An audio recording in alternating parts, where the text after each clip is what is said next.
Hey, Radio Horror fans. I thought I'd take a look at this really older film.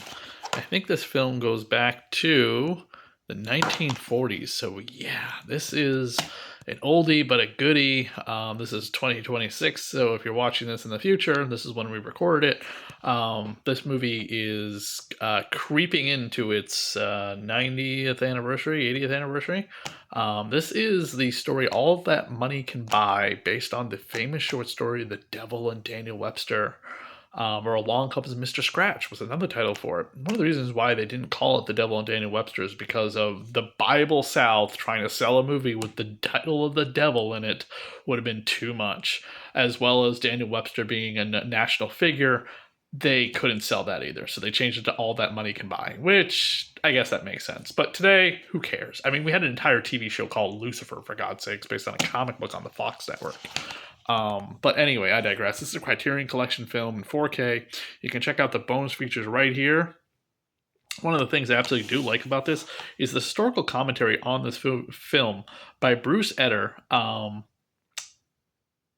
and Stephen C. Smith, the biographers of composer Bernard Herrmann, is really in depth and full of great information. Episode of the Criterion Channel series Observations of Film Art about the film editing is really great too. Compares to the differences between the July 1941 preview versions of the film. Here's a man in the film, the 1943 release of The Devil and Daniel Webster. The Columbia Workshop's radio adaptation, The Devil and Daniel Webster and the Sea Serpent, both featuring music by Herrmann, trailers, English, and an essay by Tom Puza, and a 1941 article by Bennett. Take a look inside. So I really wanted to highlight the cover art. This is by Thomas Ott. I'm not too familiar who this illustrator is, but he also did an inside flap illustration as well with the original title for the film. And then it's just basically a little pamphlet, fold-out pamphlet essay with a this is from 2003, the Criterion release of this, but then there is an original essay here from 1941 article about the movie as well.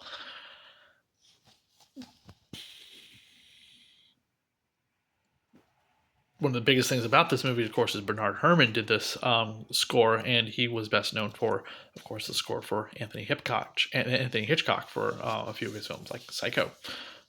If you have a chance to find this film, if you're familiar with the Devil and Daniel Webster story, which I first heard about in high school, definitely recommend getting this. I think it's a really cool film and worth checking out. Like, subscribe, and comment on the video, and check out the rest of my reviews.